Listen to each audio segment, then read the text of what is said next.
I will now show you a flap closure book with a rubber band.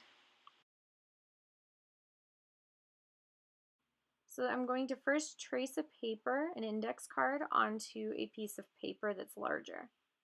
Then I'm going to cut along the long side and just continue until I cut that side off the paper.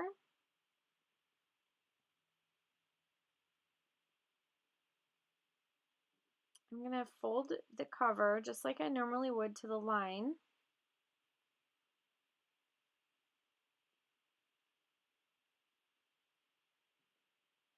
Now for this video I don't show sewing the folio inside of this cover. I'm just showing you how the cover closes and how to make it. But you would actually sew the folio into the cover. This would be a good part to do that at. So next you would trim the end of your book to the length that you want. And then just slowly work the edge of the flap right over the side of the book.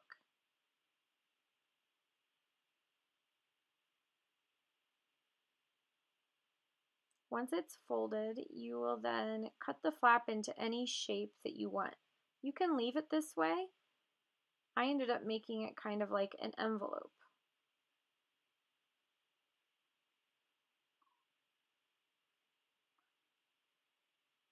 Then you will punch a hole into the end.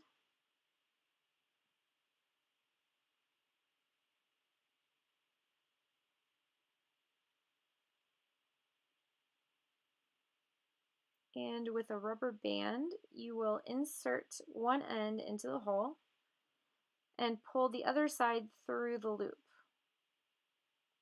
You want to make sure you pull it snug and adjust it so that it stays in place.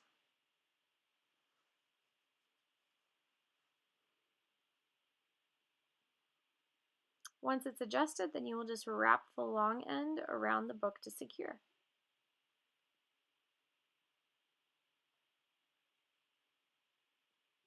Don't forget to sew your pages in.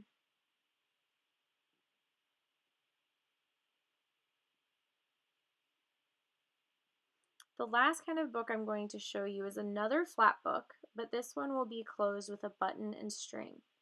So you're going to do the same steps you did in the last book to create the cover. For this one, I am creating a rounded flap, but again, you can choose any kind you would like.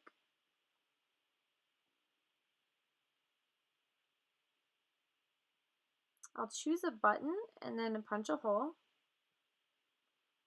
Then I'm going to thread a needle with a very long piece of string. Insert the needle into the hole, and at the middle section with two long tails of string, I'm going to tie a square knot. Make sure you go around twice so it stays in place.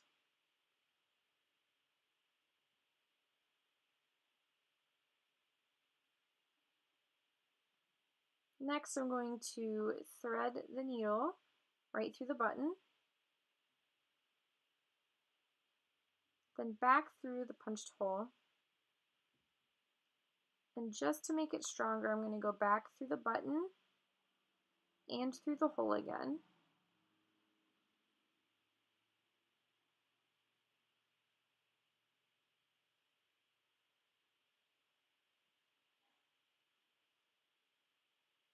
And then finally, I'm going to tie another square knot. This just keeps everything in place.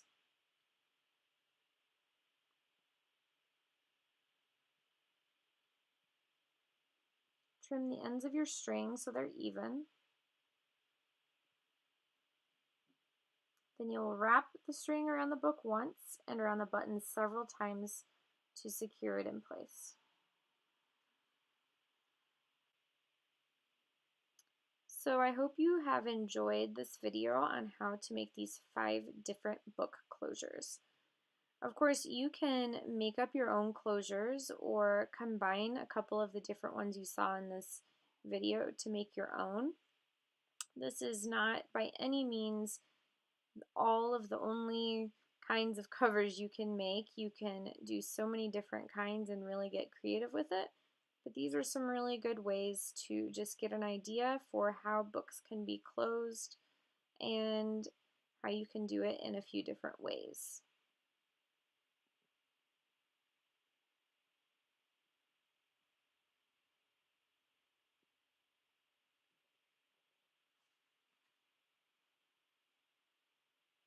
Thanks again for watching, and I hope you have fun making your books.